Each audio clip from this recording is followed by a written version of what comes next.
बहुत समय पहले की बात है। एक छोटे से गांव में एक साधारण युवक रहता था जिसका नाम अर्जुन था। अर्जुन गरीब था, लेकिन उसका दिल बहुत बड़ा था। उसे जीवन में सुख की तलाश थी, लेकिन वह जानता था कि बाहर की दुनिया में किसी चीज से उसे स्थायी सुख नहीं मिलेगा।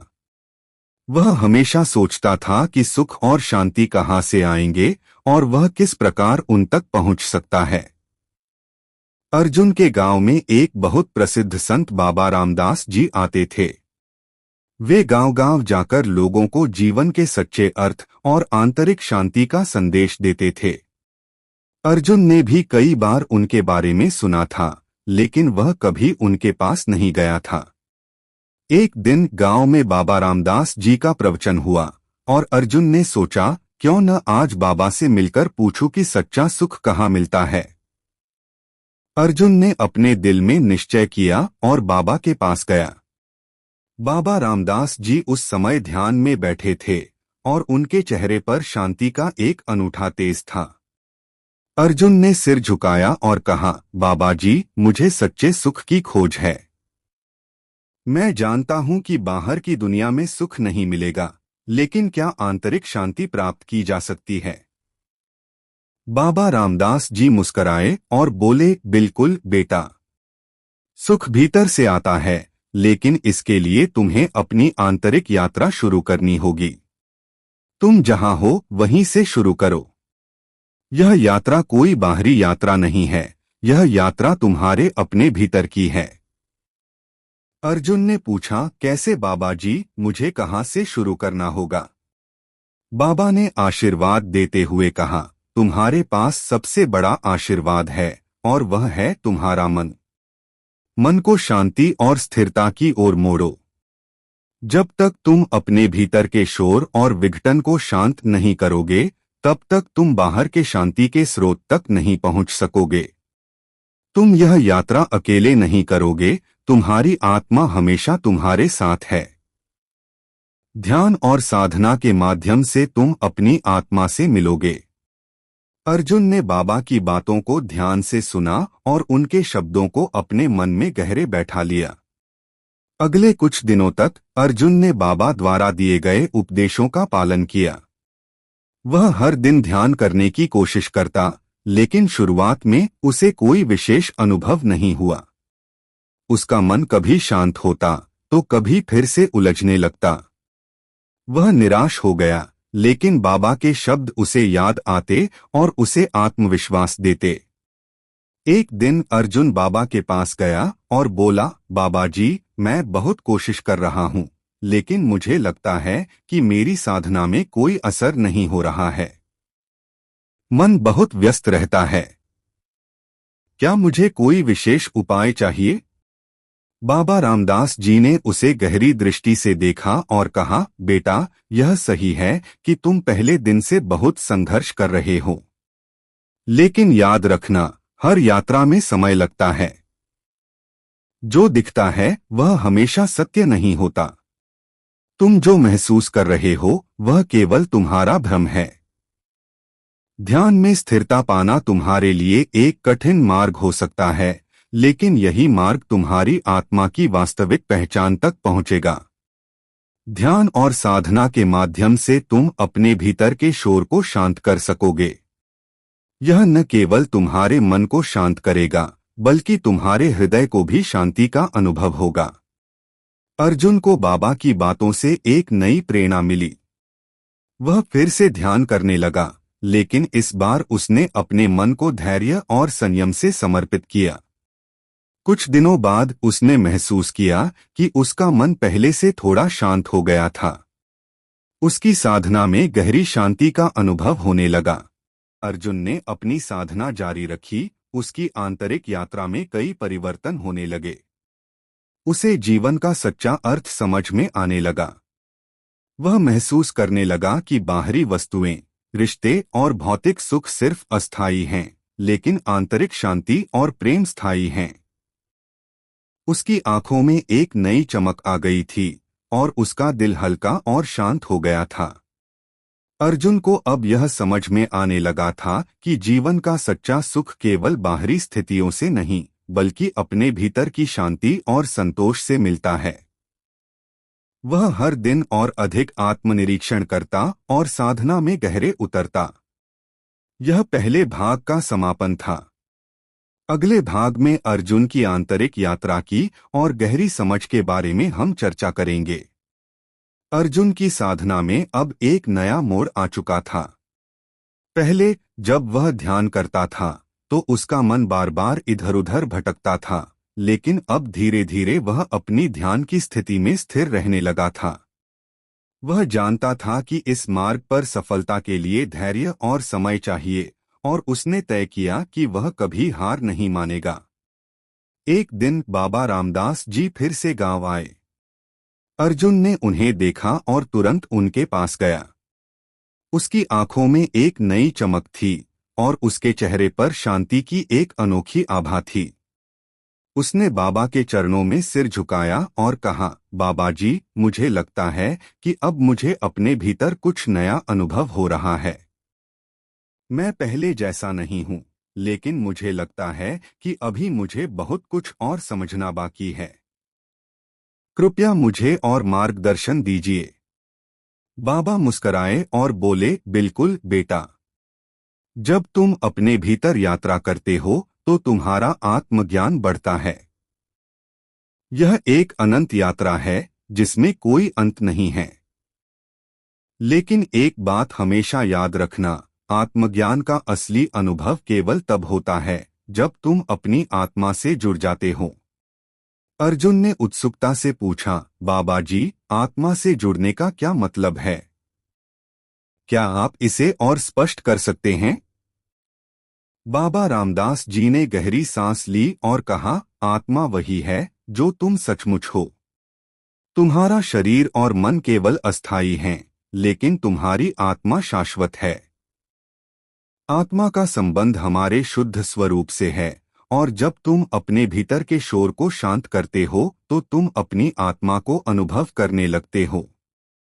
यह अनुभव बहुत सरल है, लेकिन इसे महसूस करने के लिए तुम्हें अपने दिल और मन की गहराई में उतरना होगा।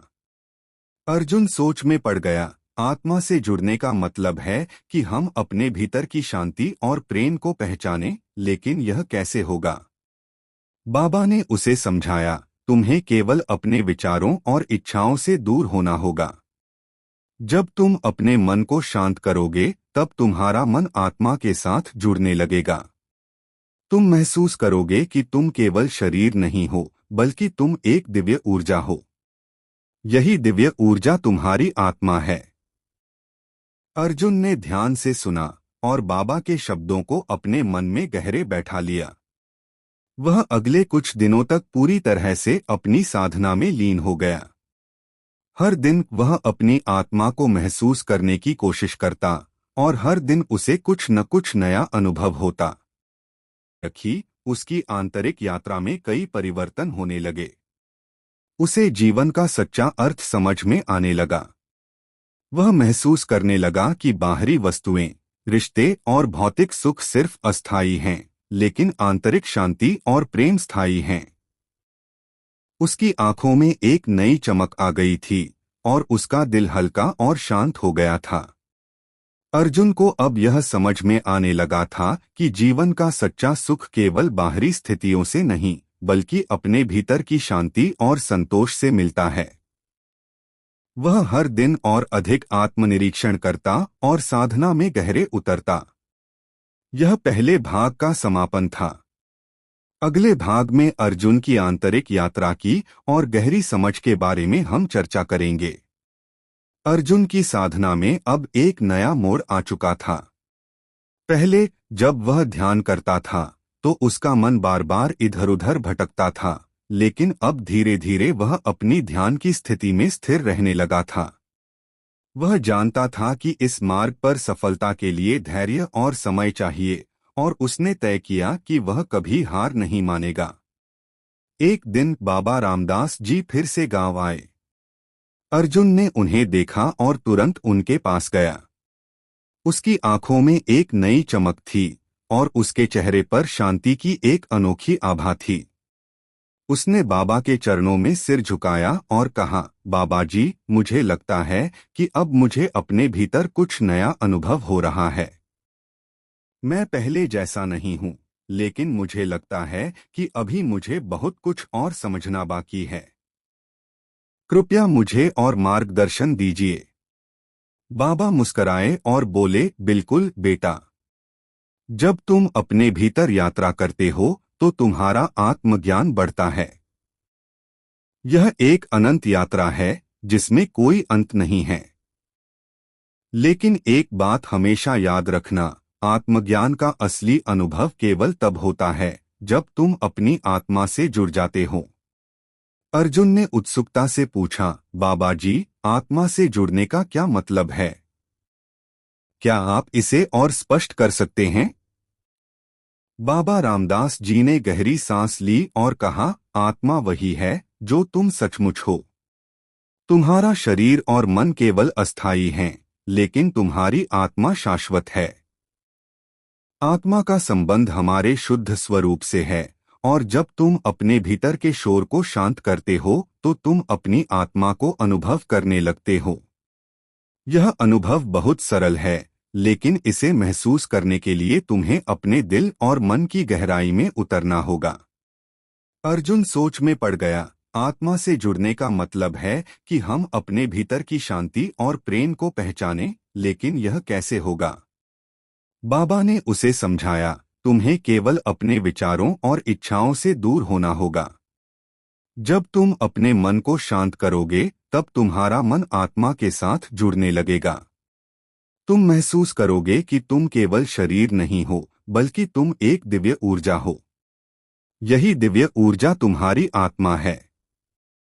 अर्जुन ने ध्यान से सुना और बाबा के शब्दों को अपने मन में गहरे बैठा लिया। वह अगले कुछ दिनों तक पूरी तरह से अपनी साधना में लीन हो गया। हर दिन वह अपनी आत्मा को महसूस करने की कोशिश करता, और हर दिन उसे कुछ न कुछ नया अनुभव होता। तो जीवन का हर पल शांति और आनंद से भर जाता है। आत्मा की शांति ही है जो हर किसी को सच्चे सुख का अनुभव कराती है। अर्जुन ने अपने जीवन के इस महत्वपूर्ण अनुभव को और अधिक गहराई से समझने की कोशिश की। उसे यह एहसास हुआ कि आत्मा से जुड़ने के बाद हम केवल अपने लिए नहीं, बल्कि दूसरों के लिए भी शांति का कारण बन सकते हैं। अर्जुन ने अपने अनुभवों से जाना कि जब हम अपने भीतर शांति और प्रेम को महसूस करते हैं, तो वही शांति और प्रेम दूसरों तक भी पहुंचता है। यही कारण था कि अर्जुन अब सिर्फ अपनी साधना में ही नहीं, बल्कि गांव के लोगों के बीच भी शांति का संदेश फैलाने का कार्य कर रहा था। अर्जुन का जीवन अब एक साधक और शिक्षक का जीवन बन चुका था। वह खुद को कभी भी पूर्ण नहीं मानता था, क्योंकि वह जानता था कि आत्मज्ञान की यात्रा कभी खत्म नहीं होती। लेकिन हर दिन उसकी साधना उसे एक नई ऊंचाई पर ले जाती थी। उसने यह समझ लिया था कि आत्मा की शांति की प्राप्ति एक निरंतर प्रक्रिया है, जो हर दिन अभ्यास और आत्मनिरीक्षण से ही संभव है। समाप्ति की ओर बढ़ते हुए अर्जुन ने महसूस किया कि असली शांति तभी प्राप्त होती है जब हम अपने भीतर के अंधकार को उजाले में बदलने की शक्ति पा लेते हैं। जब हम अपने मन और हृदय को पूरी तरह से शुद्ध कर लेते हैं, तब हम उस दिव्य प्रकाश से जुड़ पाते हैं जो हमारी आत्मा का हिस्सा है। और यही वह मार्ग है जो हमें आंतरिक शांति की ओर ले जाता है।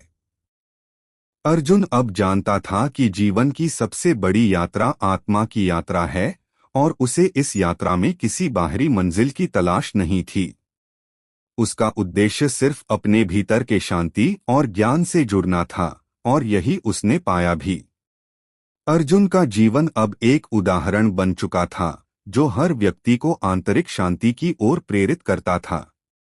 उसका जीवन यह सिखाता था कि सच्चा सुख और शांति केवल भीतर से आता है, और जब हम अपनी आत्मा को पहचान लेते हैं तो हम न केवल अपनी जिंदगी को बल्कि पूरे संसार को शांति और प्रेम से भर सकते हैं।